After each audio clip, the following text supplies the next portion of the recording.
প্রধানমন্ত্রী নরেন্দ্র মোদী তাকে গোপনে এবার জাতীয় রাজনীতি এবং বঙ্গ রাজনীতির চাণক্য হিসাবে উত্থাপন করছেন।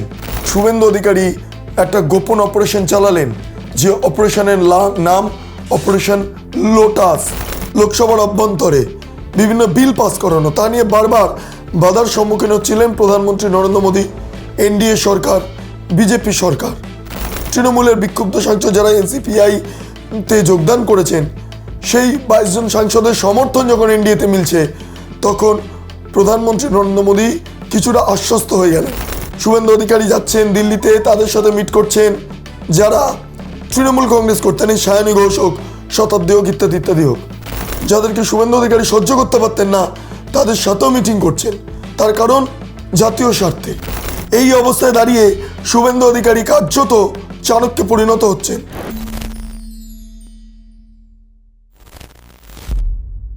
বর্তমানে ভারতীয় রাজনীতিতে শুভেন্দু অধিকারী চাণক্য হিসেবে আত্মপ্রকাশ করছেন। শুভেন্দু অধিকারী মূলত অমিত শাহের অত্যন্ত প্রিয় পাত্র নির্বাচনের প্রাক্কাল থেকে, কিন্তু তারপর তিনি যখন মুখ্যমন্ত্রী হলেন, যে ছবি দেখা যাচ্ছে তাতে করে তিনি ক্রমে প্রধানমন্ত্রী নরেন্দ্র মোদীর অত্যন্ত প্রিয় পাত্র হয়ে উঠলেন এবং প্রধানমন্ত্রী নরেন্দ্র মোদী তাকে গোপনে এবার জাতীয় রাজনীতি এবং বঙ্গ রাজনীতির চাণক্য হিসাবে উত্থাপন করছেন। প্রধানমন্ত্রীকে তিনি কতটা রিলিফ দিয়েছেন সেটা কেবলমাত্র তিনি এবং তার ঘনিষ্ঠ মহলই জানেন। নমস্কার, আপনারা দেখছেন বেঙ্গল লিবার্টি, আমি বিট্টু রায়চৌধুরী। এই মুহূর্তে জানেন, প্রধানমন্ত্রী লাগাতার লোকসভার অভ্যন্তরে বা সংসদের অভ্যন্তরে ব্ল্যাকমেলের শিকার হতেন, এবং এই ব্ল্যাকমেলটা কারা করতেন জানেন?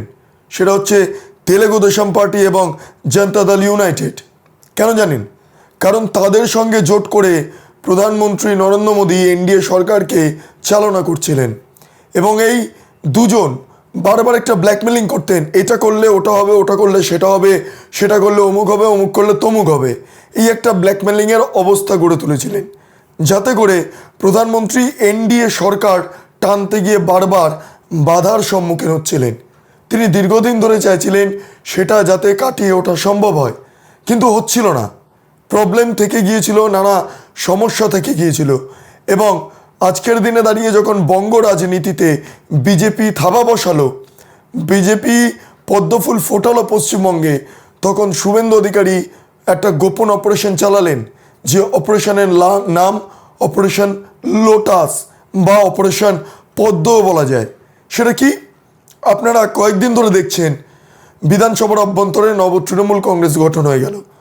লোকসভার অভ্যন্তরে তৃণমূল কংগ্রেসের বিক্ষুব্ধ যারা রয়েছেন, তারা ন্যাশনালিস্ট সিটিজেন পার্টি অফ ইন্ডিয়াতে যোগদান করে ফেললেন। তারপর কি? তারপর একে একে সংখ্যাটা বাড়তে থাকলো। 20 জন সাংসদ তৃণমূল কংগ্রেসের, সেটা বেড়ে নাকি 22 হয়ে গিয়েছে। তৃণমূল কংগ্রেসে 29 জন সাংসদ রয়েছেন। এখন দেখার বিষয়, এই 29 জনই যদি ধীরে ধীরে, 29 জনও নয়, যদি 28 জন 27 জনও যদি ধীরে ধীরে ধীরে ধীরে এই অপারেশন লোটাসের শিকার হয়ে ন্যাশনালিস্ট সিটিজেন পার্টিতে যোগদান করেন এবং এনডিএকে সমর্থন করেন, তাহলে মোদির কাছে অনেকটা রিলিফের বিষয় হয়ে দাঁড়াচ্ছে। তার কারণ আর গোদা বাংলায় তেল দিতে হবে না তেলেগু দেশম পার্টি বা জনতা দল ইউনাইটেডকে। এটাই হচ্ছে বর্তমান ছবি, এবং এই আবহে দাঁড়িয়ে প্রধানমন্ত্রী নরেন্দ্র মোদীর প্রিয় পাত্র হয়ে দাঁড়ালেন রাজ্যের মুখ্যমন্ত্রী শুভেন্দু অধিকারী।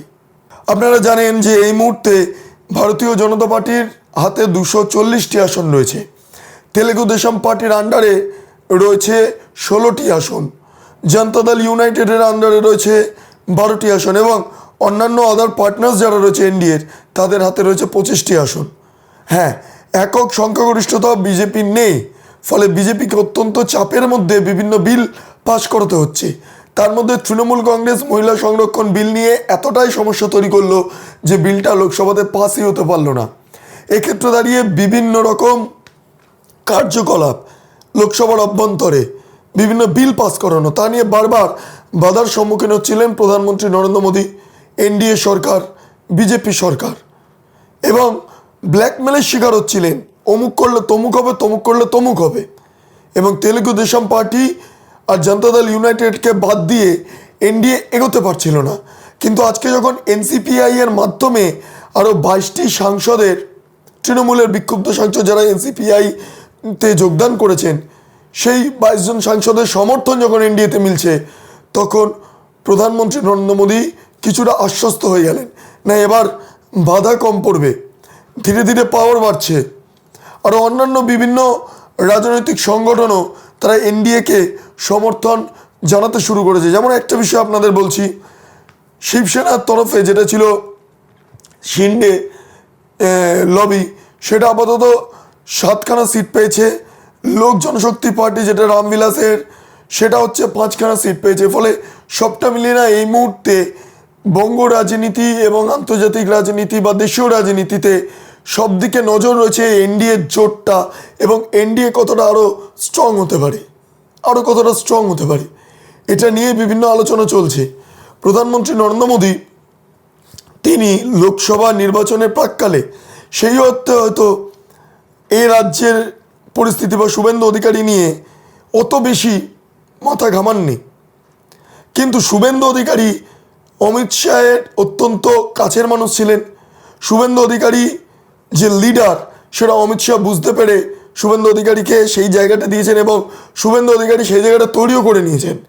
এবার তখন মোদির নজরে আসেন এই শুভেন্দু অধিকারী, অত্যন্ত নজরে আসেন, যেটা এতদিন দিনে বা এত বছর ধরে প্রায় 20টা স্টেটে বিজেপি আছে, সেখানকার মুখ্যমন্ত্রীরা যা ভূমিকা পালন করেছেন, শুভেন্দু অধিকারী গত 1 মাসে মুখ্যমন্ত্রী হওয়ার পর সেই ভূমিকা পালন করে গিয়েছেন। হ্যাঁ, অনেকেরই রাগ হচ্ছে, শুভেন্দু অধিকারী যাচ্ছেন দিল্লিতে, তাদের সাথে মিট করছেন যারা তৃণমূল কংগ্রেস করতেন, এই সায়নী ঘোষ হোক, শতাব্দী হোক, ইত্যাদি ইত্যাদি হোক, কিন্তু এটা জাতীয় স্বার্থে, জাতীয় পলিটিক্সের স্বার্থে, এনডিএর স্বার্থে, কেন্দ্রীয় নেতার স্বার্থে মূলত এই বিষয়টাকে উত্থাপন করা হচ্ছে, এই বিষয়টাকে তুলে ধরা হচ্ছে। সেই জন্য শুভেন্দু অধিকারী মিটিং করছেন, আলোচনা করছেন, কথাবার্তা বলছেন বিক্ষুব্ধ সাংসদদের সাথে, তৃণমূলের বিক্ষুব্ধ সাংসদদের সাথে, যাদেরকে শুভেন্দু অধিকারী সহ্য করতে পারতেন না, তাদের সাথেও মিটিং করছেন। তার কারণ জাতীয় স্বার্থে, জাতীয় স্বার্থে এই স্বার্থটা খুব ইম্পর্টেন্ট। এটা এনডিএর স্বার্থে, বিভিন্ন বিল পাস করানোর স্বার্থে, জাতীয় স্বার্থে। ফলে এইটা হচ্ছে সামগ্রিক পরিস্থিতি। এই অবস্থায় দাঁড়িয়ে শুভেন্দু অধিকারী কার্যত চাণক্যে পরিণত হচ্ছেন। আগামী কয়েকদিনে যোগ দিবস, প্রধানমন্ত্রী নরেন্দ্র মোদী আসবেন, আমরা দেখব সেই ছবিটা, যে প্রধানমন্ত্রী নরেন্দ্র মোদীর কত কাছে পৌঁছে গিয়েছেন শুভেন্দু অধিকারী।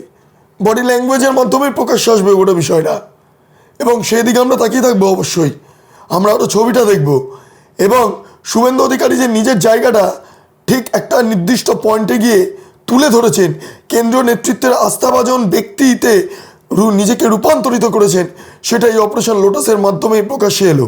ফলে তেলেগু দেশম পার্টি অথবা জনতা দল ইউনাইটেড যে ব্ল্যাকমেলিংটা করতেন প্রধানমন্ত্রীকে বা এনডিএ জোটকে, সে ব্ল্যাকমেলিংয়ের শিকার সম্ভবত আর বিজেপি বা এনডিএ হবে না।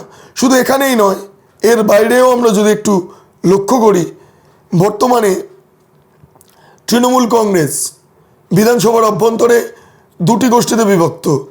এক হলো বিক্ষুব্ধ গোষ্ঠী নব তৃণমূল কংগ্রেস, আরেকটা হলো মমতা লবির তৃণমূল কংগ্রেস। মমতা লবির তৃণমূল কংগ্রেস রীতিমতো ধরাশায়ী হয়ে পড়েছে বিধানসভাতে। এবার কি করণীয়? এবার আমাদের জানা নেই যে ভবিষ্যতে এই নব তৃণমূল কংগ্রেস ন্যাশনালি সিটিজেন পার্টিতে যোগ দেবেন কিনা, এটাও কিন্তু একটা প্রশ্নচিহ্ন থেকে যাচ্ছে। তবে বাজেট অধিবেশন শুরু হলো, এখন দেখার বিষয় বিধানসভার অভ্যন্তরে শুভেন্দু অধিকারীর অপারেশন লোটাস এবং এই চাণক্য নীতি কোন জায়গায় গিয়ে পৌঁছায়। যাই হোক, আপনারা এতক্ষণ ধরে দেখছিলেন বেঙ্গল লিবার্টি। চ্যানেলটি অবশ্যই ভালো লাগলে লাইক করুন, সাবস্ক্রাইব করুন, শেয়ার করুন, বেল আইকন ক্লিক করুন www.bengalliberty.com, সেখানে ক্লিক করুন। সমস্ত খবর আপনাদের জন্য সাজানো রয়েছে। পাশাপাশি আরও 2টি YouTube channel, Bengal liberty live, Bengal liberty news, সংশ্লিষ্ট 2টি ইউটিউব চ্যানেলও লাইক করুন, সাবস্ক্রাইব করুন, শেয়ার করুন, বেল আইকন ক্লিক করুন। স্বাধীন, কাছেই এবং গেরিলা সাংবাদিকতার পাশে দাঁড়ান। অসংখ্য ধন্যবাদ।